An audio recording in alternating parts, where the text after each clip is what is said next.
isa sa mga pinaka-controversial na political personality sa bansa. At siya ay walang iba kundi si Attorney Rowena Guanzon, ating makakasama. Pero bago ang lahat, i-share muna ang ating live. Wala po tayo sa YouTube dahil hindi ko po ginagamit ang YouTube. At hindi ko na po ma-access ang aking account. At pakishare na lang po muna ito para maraming makaalam sa napakainit na issue ngayon na kinasasangkutan ng party list nina Attorney Rowena Guanzon at ni House Speaker Martin Romualdez. Para malaman natin ang buong detalye, ayan na, nandito na si Attorney Rowena Guanzon. Magandang gabi po sa inyo, Attorney Guanzon. At sana yung mga kababayan natin abroad ay makakita rin ito dahil itong mga isyong ito ay hindi lamang sa ating bansa.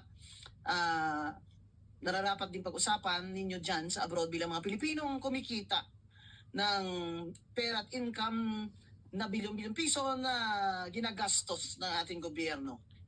Okay, ma'am, hindi na ako magpapatumpik-tumpik pa. Nag-file ang inyong party list na Komunidad ng Pamilya Pasyente at Persons with Disabilities or P3PWD ng petition for mandamus with urgent application for the issuance of a writ of preliminary mandatory injunction. Mahaba ito. Laban kay House Speaker Martin Romualdez at sa Secretary General si Reginald Velasco. And as I've read the petition, ito ay nag-ugat dahil ang inyong isang nominee na si Maria Camille Luwansing Ilagan ay hindi pinag-oath taking. Okay, paki-explain po sa amin kung anong nangyari dito. Ang maalala niyo po, nag-file ng isang petition laban sa akin, si Cardema. Kaya po na TRO ang COMELEC. Itong si House Speaker Romualdez, kahit wala siyang TRO, ay hindi niya ako pinayagang manumpa o oath. Ang importansya ng oath na yan ay kine-question din namin na unconstitutional yan. Ayon sa House rules na internal nila, ay kailangan ka pang manumpa ng tinatawag na ceremonial affirmation oath sa speaker bago ang congresswoman maka-start ng kanyang functions and literally makaupo doon sa plenary. So hindi po ako si Commissioner Guanzon nakaupo. Hindi kayo hindi pinag-oath. Ito yung background Okay. ng kay Dr. Camille Ilagan kung bakit siya ngayon. Dahil po di ba nag-substitute ako doon sa first set of nominees, yung number one na nominee nagka-cancer yung anak niya and she could no longer. So all of them resigned and we substituted, the board substituted my name. Yun po na TRO.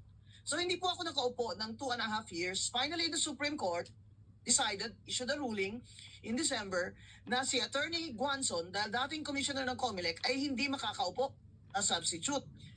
At parang na-technical ako doon. Dahil dapat daw nakaupo muna yung nominee na original at nag-resign bago ako nag-substitute. Anyway, hindi naman yan ang rule noon, pero since yan ang sabi ng Supreme Court, yan ang rule ngayon sa COMELEC. Ngayon, dahil dyan, nag-utos ang Supreme Court na magsumite ang P3PWD Party List number 8 ng bagong nominee. Diyan pumasok ngayon si Dr. Camille Ilagan na isang educator. She has a doctorate in business administration, is president of the Luwansing College in Rosario, and is also one of the owners of Rizal College in Taal. So ang pinasok naming nominee ay talagang qualified at yun ang pinili ng board dahil may family din po siya na advocates ng children with special needs. Okay. So pumunta na kami doon, nag-proclamation ng COMELEC, nag-oath na si Dr. Ilagan sa isang RTC judge at pumunta na di doon sa speaker. Antay kami ng intay until December 18 ay last day na bago mag-Christmas. Kaharap na ni Speaker Romualdez, si Dr. Ilagan, kaharap na mismo, ilang di pa na lang doon mismo sa plenary floor. Dahil pinaupo naman siya doon ng isang USEC. Pero at alam ni Romualdez na nandun siya. Pero before that, sinabi niyang ayaw niyang ipa-oath si Luwansing ni Dr. Camille Ilagan kung si Attorney Guanzon ay nandyan pa sa P3PWD. Favorite talaga ako nito ni Romualdez. Sinabihan siya nang nag-introduce na kay Dr. Ilagan na Mr. Speaker, hindi po si Commissioner Guanzon ngayon. Iba, wala na po yun. Bago na po ito, si Dr. Camille Ilagan at ready na lahat. Ganyan. Ayaw pa rin niya. So, nandun sa plenary, nakaupo. Kaharap sila ilang di pa na lang na-adjourn ng Christmas na hindi naka-oath si Dr. Ilagan at umuwi kaming luhaan. Yan. Pero Sandali, ang totoo talaga dyan, hina-hide and seek kami ng Secretary General. Kaya Sandali lang. hanggang nagsara na lang ang session, ay hindi pa rin na-oath si Dr. Camille Ilagan. Kaya nagpunta na kami sa Supreme Court on a petition for mandamus to order the Speaker to administer her oath. Okay, sa Attorney Gonzona, ito lang ang hindi sa amin malinaw. Sabi nyo kanina, nakapag-oath na si Dr. Ilagan sa Judge. artist. Judge. Yeah. Yes. Hindi ba parang dapat counted? Oo, dapat yan. Kasi yan ang nakalagay sa batas eh. That a public official can assume her functions after she's proclaimed and after she has taken an oath. Eh dinagdagan ngayon ng House of Representatives na binigyan ng power ang Speaker na kahit na ganyan lang ang requirements ng konstitusyon at batas, ay hindi pa rin makakaupo ang congresswoman namin kung hindi pina-oath of affirmation, ceremonial lang, tawag nila, ceremonial oath. Eh kung ceremonial lang pala yan, pwede na po sigurong Zoom na lang yan, di ba? Kasi ceremonial eh. O, di ba? Ang gusto nila, ceremonial, doon sa plenary. Eh, nandun na po si Dr. Ilagan eh. Alam niya na rin na nandun. Talagang hindi niya pina-oath. Talagang intentional. Kaya yun, we are questioning this rule as unconstitutional because then it gives the Speaker a veto power.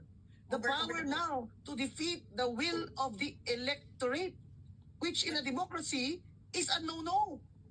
You cannot defeat the will of the people, you know. So, that's why we are going to the Supreme Court. Susumbong kami. Supreme Court, yung Justices, Chief Justice, ito po, si Speaker Romualdez, hindi kami pinapaut. Kahit tinutos nyo na palitan na ako, si Atty. Guanzon, at i-proclaim kung qualified, i-proclaim ng COMELEC. At mag-out, ayaw pa rin niya kaming paupuin. Talagang hindi po siya takot sa Supreme Court. Pero ang Attorney Guanzon, bakit? Ang hindi namin dito kasi maintindihan, tama kayo, ng seremonya lang siya eh. Kasi binoto ka na ng tao eh. Tapos nag-oath, di ba yung oath niyan, yun ay talaga yung dapat magsisimula ka ng trabaho mo. Pero ano lang talaga siya, for formalities na lang talaga yung oath. Yung sa House, yung sa Speaker. Kasi ano lang daw yun eh, oath of affirmation, ceremonial. Yun ang word. Okay, pero ang nakakaano kasi dito, ang tagal ng decision nung para palitan kayo kasi ano na ngayon eh, matatapos na yung Congress, new Congress na next time, and tapos ngayon, ito pa yung umaasa pa ba kayo na makakapag-oath taking? Oo, kasi umaasa kami na ang Supreme Court naman ay fair. Kaya may June 3 pa naman na magbubukas ang session, siguro 7 days na lang. Baka naman plano ni Speaker, ipa-out na yung aming representative 1 day before sila mag-uwian. Maawa na kay Speaker, 391,075 people voted for P3PWD number 8. Kalahati mo yan, PWD, may mga sakit, seniors. Kami, wala kaming budget for 3 years, sarili naming pera, pinabigay namin sa wheelchair lahat, pa-hospital, at 3 years, pero ginawa namin, nag-organize. Kaya now, as far as Marawi, meron po kaming supporters, awa ng Diyos. Pero apaka-unfair ho talaga sa mga constituents namin ito, na ang batas pala, ginagamit lang pala yung batas kung pabor sa kanila. Hindi kasi parang mamimili siya kung sinong uupo, taong bayan na yung namili kung sinong uupo bilang congressista. That's correct. The word is, he is now, has the power to veto the will of the people. Ano ito, utok, ano ito, hari ba ang nag-govern sa Pilipinas o demokrasya ba ito o ano, may hari ba? Kasi yung hari, isang sabi niya lang, hindi, wala na yan, cancel na yan, delete na yan. Hindi naman po, demokrasya po ito. Kaya yun pong aming petition, we are still hopeful. Meron pa naman pong 3 months. At pag hindi po talaga kami pinag-uot dyan, dahil yung Secretary General mismo, hindi niya kami officially hinarap at nag-agenda, he is liable also under the Anti-Graft and Corrupt Practices Act. Yeah. Attorney Gonzon, matagal na kayong nasa politika, no? At I'm pretty sure meron kayong mga kilalang meron kayong mga hindi naging nakasundo. Speaker of the House, meron ba kayo nabalita ang ganitong nangyari before na yung Speaker of the House ayaw niya yung binoto ng tao tapos hindi niya pag-o-open? Hindi. Kahit na yung kay Duterte na si Speaker, sino nga yung batchmate ko sa Ateneo? Yung Alvarez? Si Pantaleon? Hindi naman, wala naman ganitong issue. Ang nagka-issue noon, dahil yan, kaya nila ginawa yung rule na yan noon, ay nagka-issue ngayon si anak ni Justice Velasco ay tumakbo laban sa kay Congresswoman Ong Shaco Reyes Okay. ng Mindoro. Yan. At hindi pinaupo si Ong Shaco Reyes dahil hindi daw siya naka-oath ng affirmation sa speaker. Sinabi nilang ang proclamation ng COMELEC ay hindi pa yan totoo na makakaupo ka. Kung hindi ka nag-amin dito sa amin at nag-oath of ceremonial oath ka sa speaker. Kasi nung araw, wala naman yan, Miss Sase. Wala yan. Nung nagsimula ang demokrasya natin, nagsimula ang mga House of Reps na yan, wala yan. Doon lang yan time ni Velasco versus yan nga, si Congresswoman, the late Congresswoman ng Ong Shaco Reyes of Mindoro. Kaya, napalitan yan. Since then, ginagamit na ng mga speaker bilang extra power nila. Pero hindi po dapat. Hindi ko Grabe naman yan ka-unfair.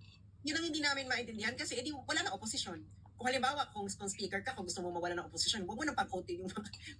kasi Palagay ko po yun ang tingin niya sa akin eh. Kasi specified me. Kahit na hindi na nga ako ang representative, okay naman ako. Okay naman ako na hindi naman ako eh. Diba? Walang problema. I humbly accepted the decision of the Supreme Court. Pero talagang he mentioned my name. For as long as Guanzon is in P3PWD. Umalis daw muna ako dyan. Sir naman, ba't yun naman kami paalisin dito? Pambira naman kayo. Di ba may freedom of, may constitutional rights naman kami to association? Mag-member kami ng aming mga party list, that's our constitutional right. Hindi mo pwedeng sabihan ng COMELEC na, tanggalin yan si Guanzon sa listahan nila na hindi ako nagre-resign, na hindi ako disqualified.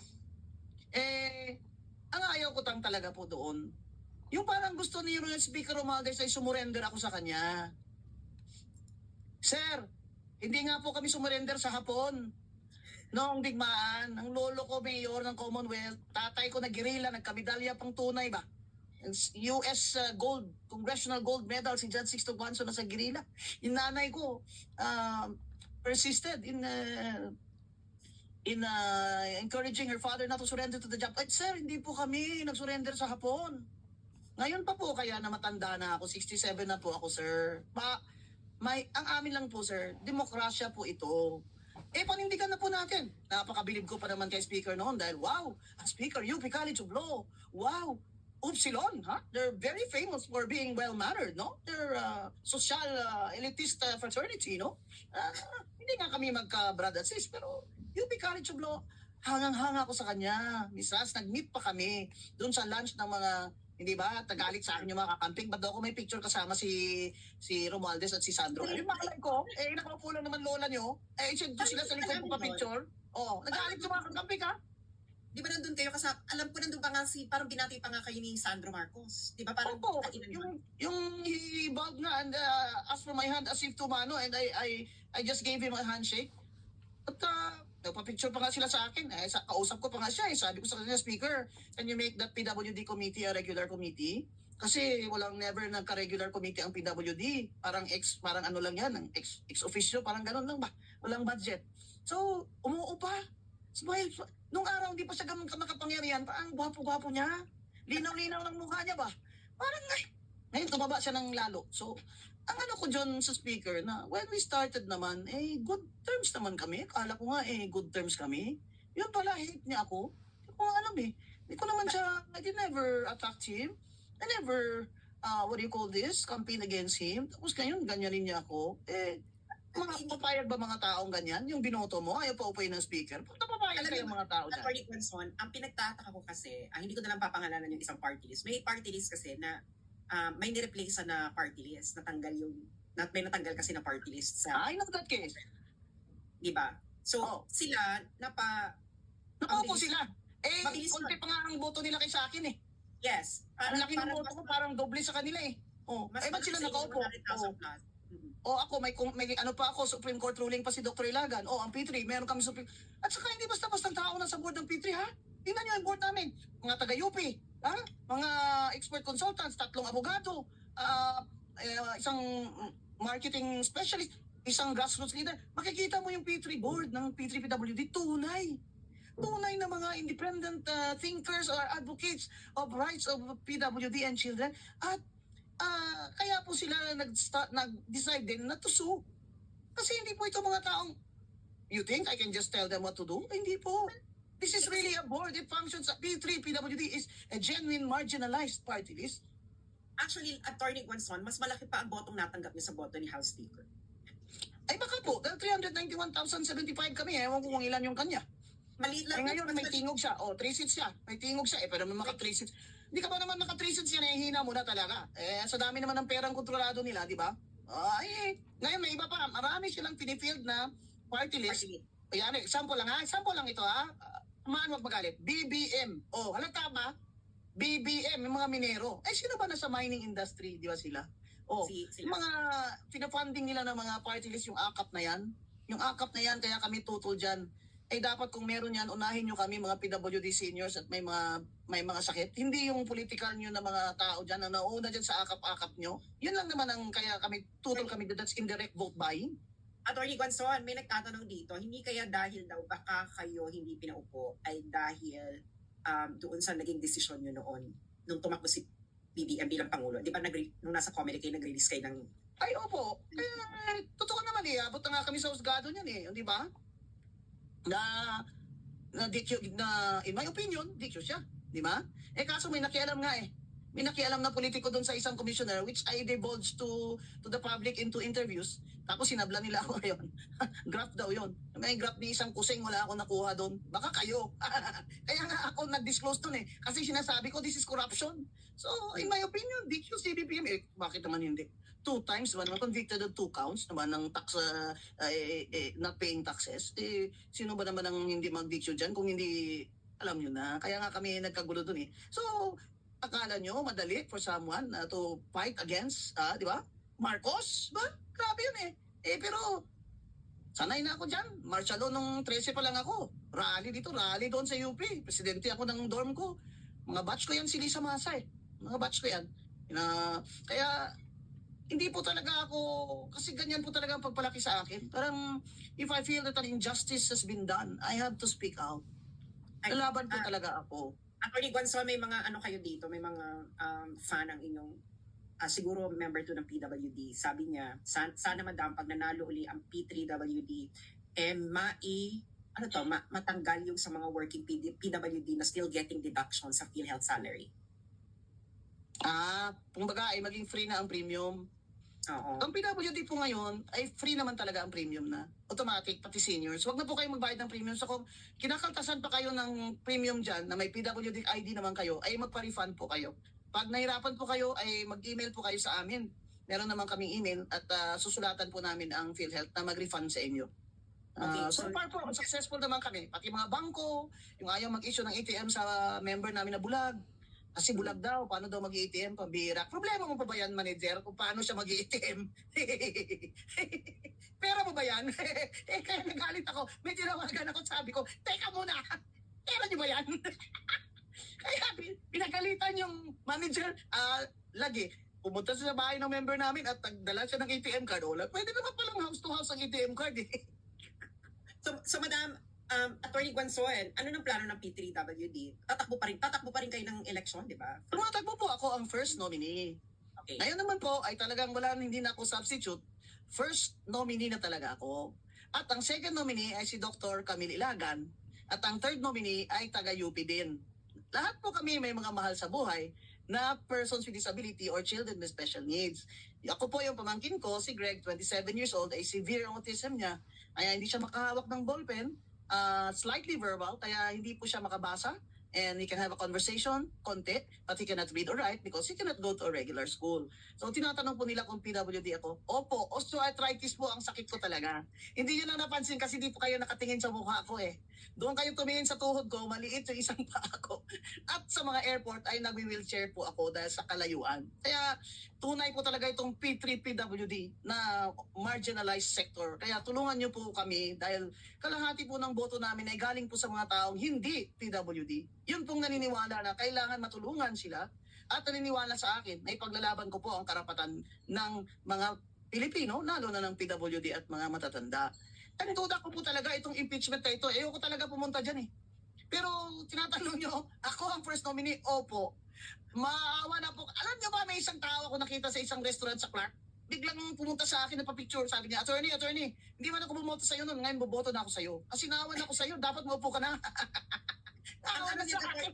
Maupo na daw ako. Itong Attorney Guanzon, kasi maraming hindi nakakaalam dito sa P3PWD. Actually, hindi ko nga ito alam. Pero ang nakagulat dito, kasi tinignan ko yung boto nyo Mas malaki pa talaga yung boto nyo kaysa dun sa mga ibang nakaupong party list.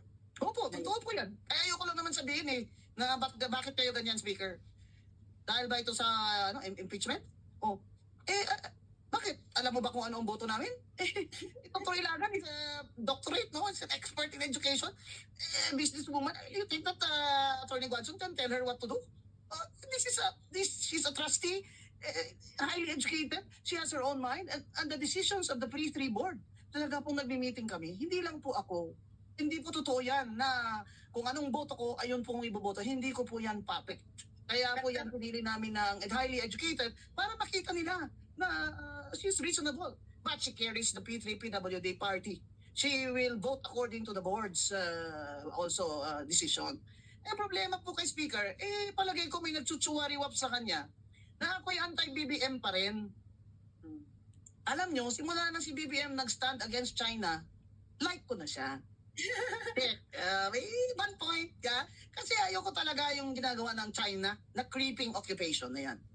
So, pero sa ibang bagay, corruption, kung ano-ano, no. Diba? Ganun din naman ako eh.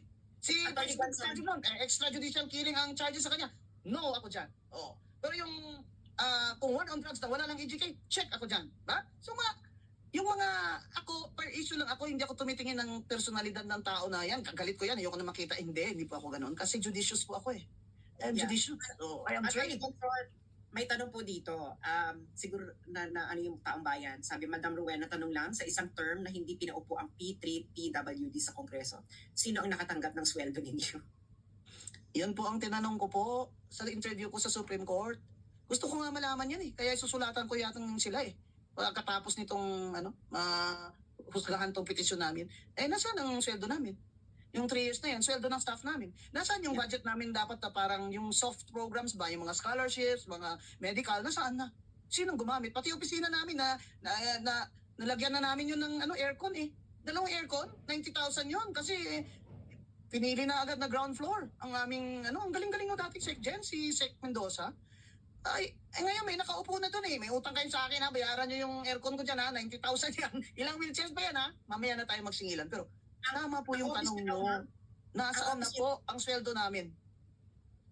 Madam, ang inyo daw office ay nasa AKAP na.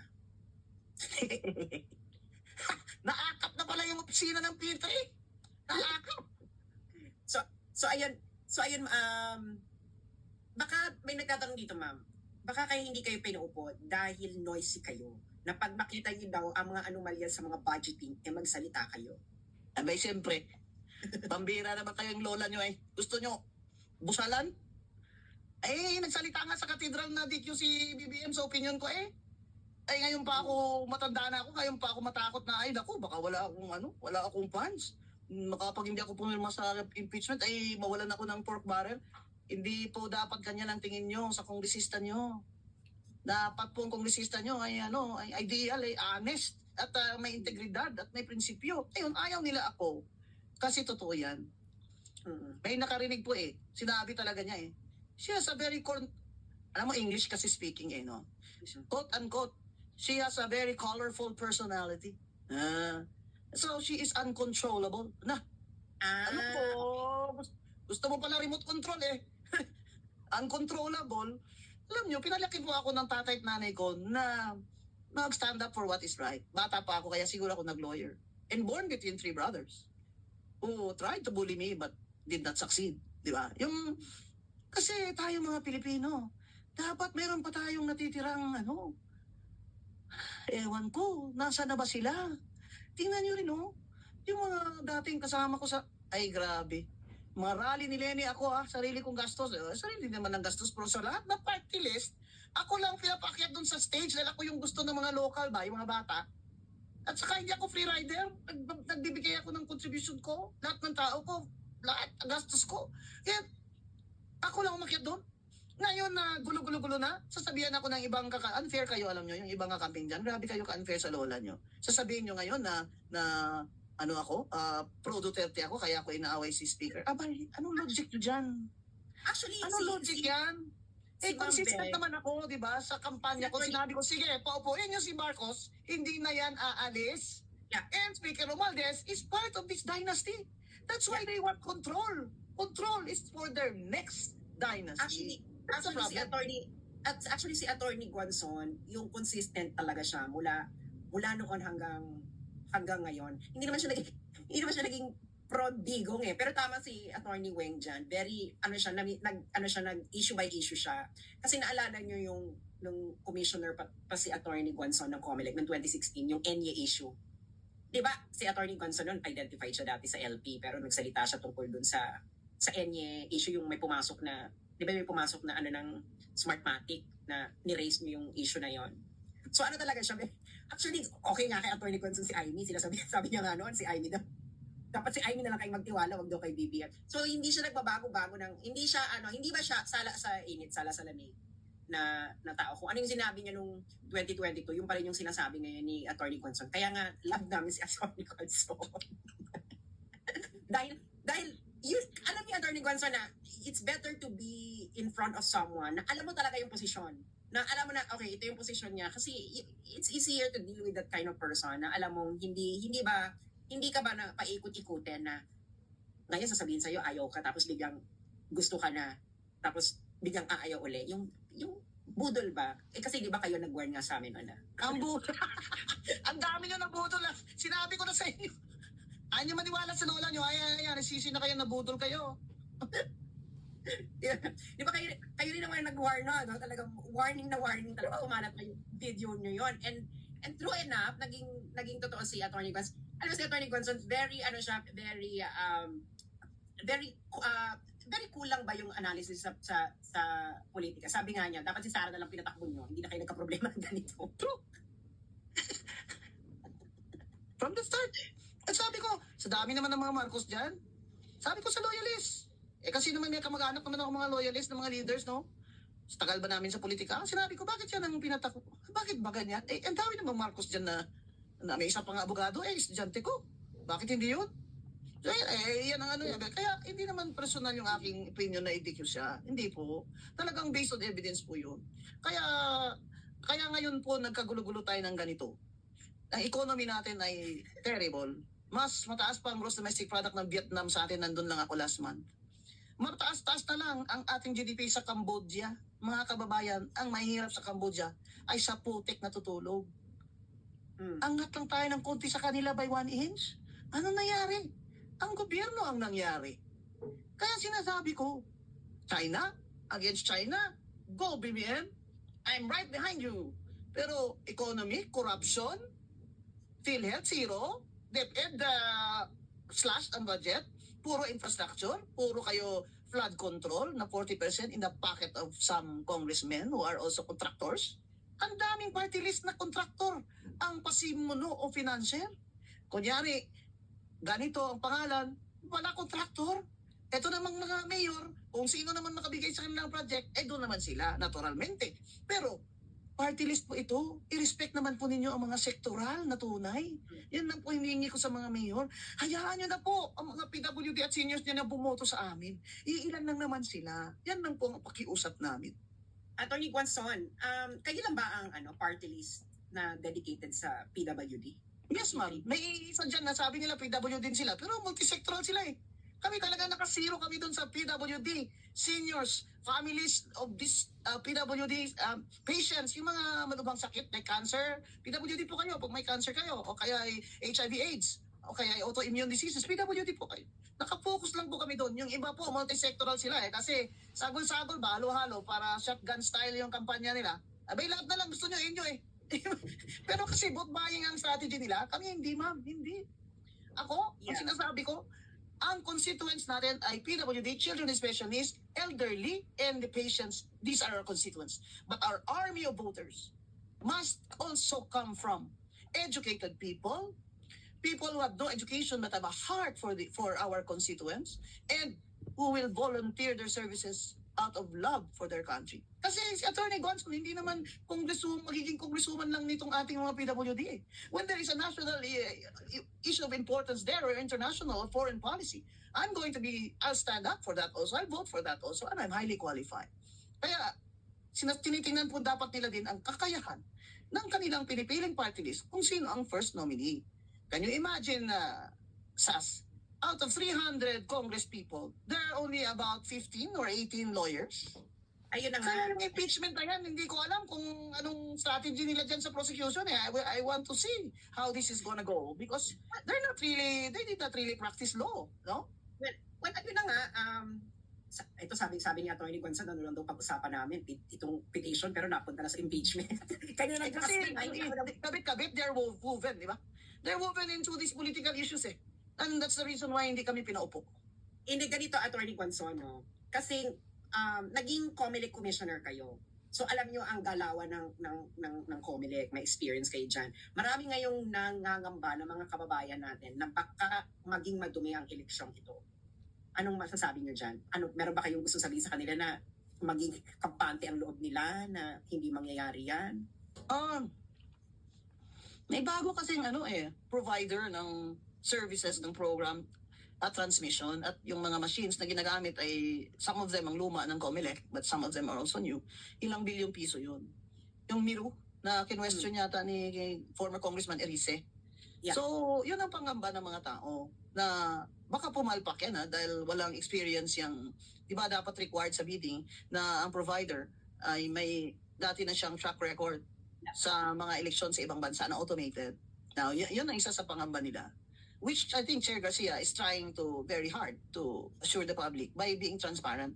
Yung mga testing nila, mga ganon-ganon. So, let's just hope na hindi yun pumalpak. Okay? The other thing is yung sa transmission kasi natin will depend largely on the network. The network. Kung mahina pong signal doon sa bukid, matatagalan din po ang transmission doon. So, ang sinasabi po ng iba, like former Commissioner Louie Guia, na baka masatisfy ang mga tao kung hybrid ang ating eleksyon. Manual yung pag-shade mo, di ba?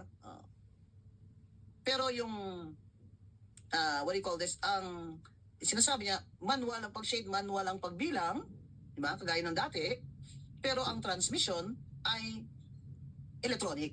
Kaya mabilis pa rin. So, but COMELEC is not trying this out. I don't know if they're really going to try it out. But I think that's a good idea because in a democracy, when your election process is being questioned by some, sectors of the people, you cannot just, whisk it away. You cannot, because it will always create a doubt.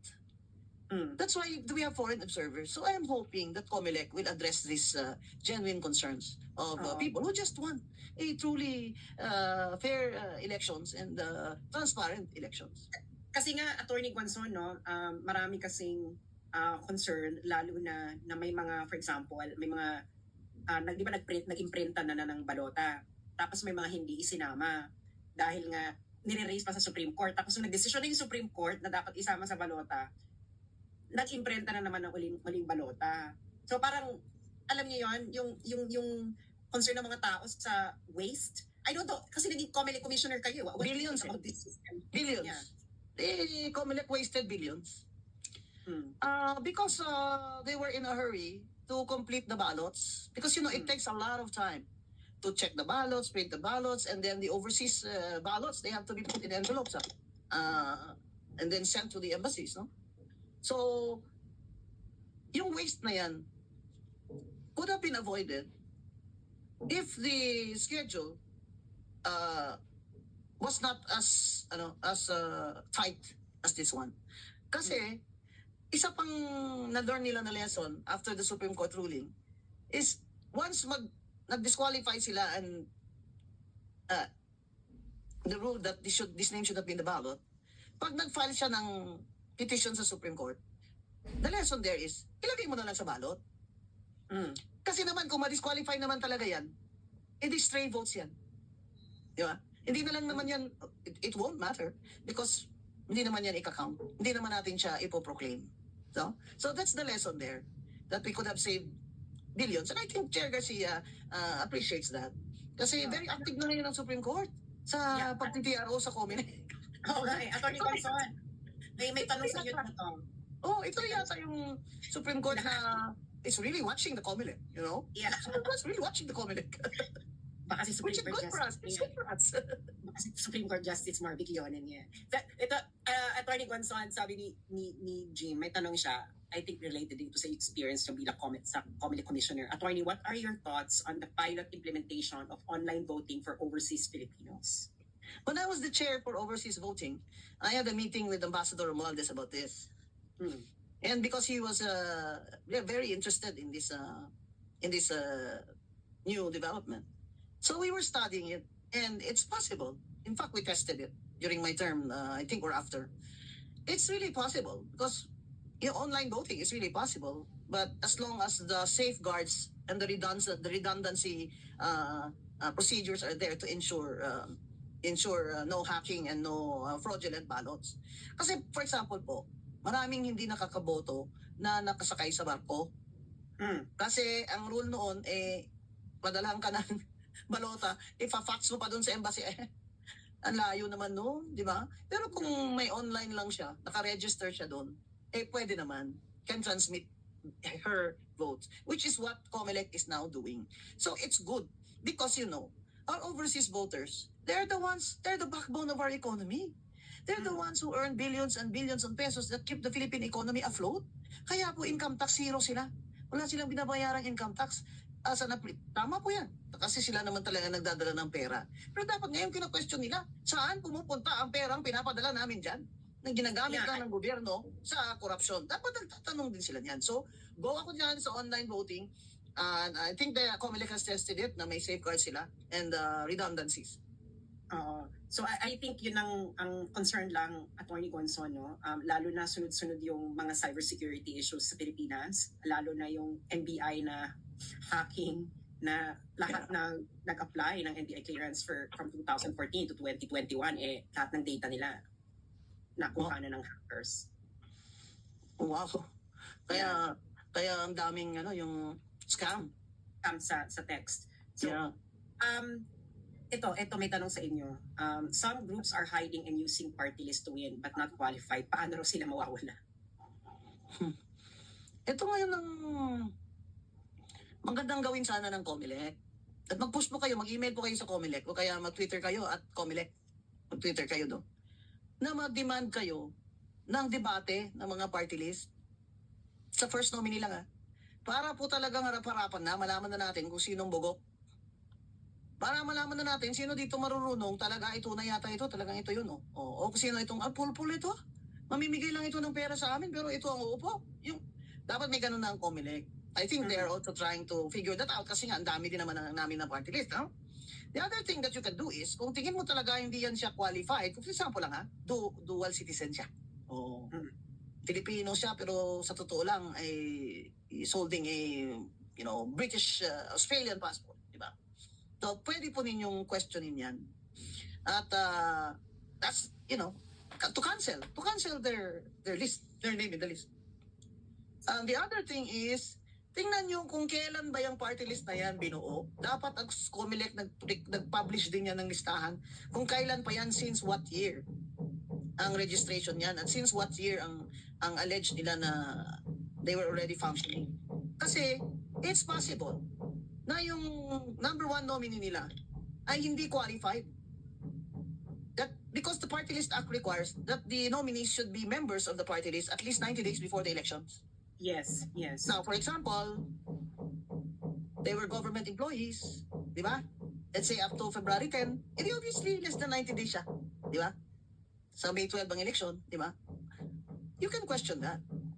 Or, ginawa yan sa amin na naman ito, Pasyo Pinailan niya ng cancellation itong si Dr. Ilagan. Sabi niya, hindi daw member namin for at least 90 days. Yan ang proof mo. Paano mo alam na hindi member? May records ka ba namin? Di ba? Parang, mahirap yata i-prove yan na hindi kami member. Hindi ba? Kasi internal yan sa party. Pero kung talagang, for example, dual citizen, o kaya empleyado yan ng gobyerno, di ba? Up to a certain date, kailangan before 90 days. Kailangan before May 12 ay 90 days before that nag-member na siya. Pwede nyo i-question yun. Pero magpa-debate Ma'am, na ang COMELEC. Magpa-debate na. actually daw dapat magpa-debate na raw sa mga party list, first nominee. Parang, parang mahirapan ata kayo pag kakausapin si Attorney Gonzon. Attorney Gonzon, ito na lang, last na, no? 1 hour na tayo. Kasi marami nagtatanong dito, may mga kamag-anak ata sila mga PWD at sila mismo PWD. Meron ba kayong, saan daw kayo pwedeng makontak ang inyong party list? May mga Meron po kaming email, p3pwd@gmail.com. Pwede rin po kayong mag-like sa P3PWD Facebook. We now have around 50,000 followers, and send the admin a direct message. Diyan po kami nagko-conversation sa mga naghihingi ng tulong, naghihingi ng instructions how to go about this, how to go about that. Because we also have volunteer lawyers, no, who help with what they call legal advice, no. So you can like P3PWD Facebook and DM the admin and just write your concerns, because the email po rerouted pa yan kung kaninong concern, kung sa lawyer namin or sa akin or sa campaign manager. You can just send a direct message to P3PWD Facebook by liking it. Punta na lang kayo sa Facebook ng P3PWD kasi maraming tanong dito, Attorney Gonzon, no, tungkol sa batas concerning PWDs. So, puntahan nyo na lang yung Facebook. Ang Facebook po nila is P3PWD. Right. Number 8 po Kaya, kami sa balota. Number 8 sa balota. Number 8 daw sa balota. Kasi nga marami kasi ngayong nag-aano na may kamag-anak na PWD. Sandali lang, Attorney Gonzon, no, para malinaw sa lahat. Ano yung sakop ng PWD? Pamilya, pasyente, PWD at seniors po. Doon po sa pasyente kasama ang HIV/AIDS na patients, cancer, yung may mga lupus. Marami po sa PWD namin ay may invisible disabilities like bipolar disorder, autistic, Down syndrome is visible, but yung mga may mental illness kasama po dyan. Yun po ang aming malawak po ang constituents actually ng P3PWD. Kung titingnan mo talaga. Because there are more than 1 million persons with disability in this country. That includes children with special needs. Hindi pa kasama doon yung may mga cancer, etc. So if they just know that they have a sectoral party list na si Attorney Gonzon ang representative, baka naman po magka-interest sila to open our page and like P3PWD Facebook number 8. Ma'am, At gusto niyo TikTok, para gusto niyo masaya, you follow me on TikTok, Barda Queen. Doon tayo masaya, Barda Gulan doon Sa day, Attorney Gonzon, no, ito lang, last na tong question na to. Yung nagda-dialysis ba, PWD rin ba yan? Di ba? Yung mga nagda-dialysis po, either you can go to your DSWD sa city ninyo or City Social Welfare to get your guarantee letters for dialysis. Kasi marami na po LGU ngayon na mayayaman, sila na mismo nagbabayad ng dialysis nyo. Pero yung tinutulungan po, nung before the prohibition na, kasi prohibited naman po, ngayong kampanya na, ay inuna po talaga namin mga bata. Yung mga batang may Down syndrome na kailangan ng heart surgery, kasama po sila sa Little Brave Hearts Incorporated. Yun po talaga ang una naming tinulungan ng mga guarantee letters sa hospital, sa heart center. Tapos tatanungin niyo po, paano yan, hindi ka naman nakaupo? Marami naman po kaibigan si Attorney Gonzon, ng mga senador, ng mga congressman, iba nga party list pa tumutulong. Kaya nahiya naman ho sila sa akin na hindi ako nakaupo, sila nakaupo, voter din naman nila ito sa district nila. Di ba? Abot pa nga kami, hanggang Davao na pasyente. Yung mga kailangan kasi ng surgery dyan sa heart center, minimum ka merong guarantee letter na 50,000. So you can start the surgery ng bata. Ako mismo po pumupunta doon. At pag nakita ko ang mga nanay doon, binibigyan namin ng kung ano-ano lang, goods or gatas or pamasahe or alam nyo, siyempre, alam nyo, ang hirap. Ang hirap po talaga ng buhay. Tapos may anak ka pang mag-heart surgery. Kakayak po talaga. Alam nyo, kung alam nyo lang kung gaano karaming ganyang bata na nakahiga lang, yun po talaga priority ng P3PWD. Kaya yun po mga dialysis, it's not that expensive. Maybe 1,500. Kaya na po yan ng mayor ninyo. Lalo na po ngayon, tumatakbo sila uli. Kaya pumunta ko kayo sa mayor, dahil itong Malasakit Center, kakatext ko lang sa isang doktor, ang sabi, 0 funds na.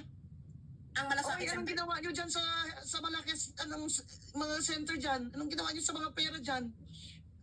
Gusto siguro ng mga ito, lumuhod ka sa kanila at gingi ng akap? Bakit na zero na yung Malasakit Center dyan? Importante yun nasa talaga, doktor na nag-text sa akin, We want to inform you na zero na po ang malasakit funds, kaya private donors, baka may private donor doon sa pasyente nyo kasi hindi na ako ma-accommodate ang pasyente nyo, attorney.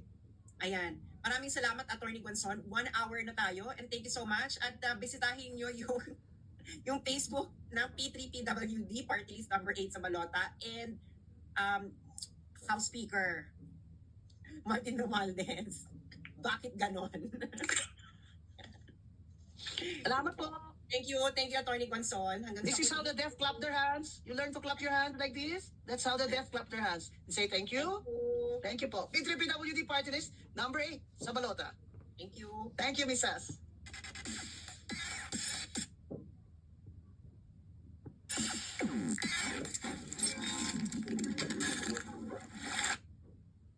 Right sa mayor, dahil itong malasakit center, kakatext ko lang sa isang doktor, ang sabi, zero funds na.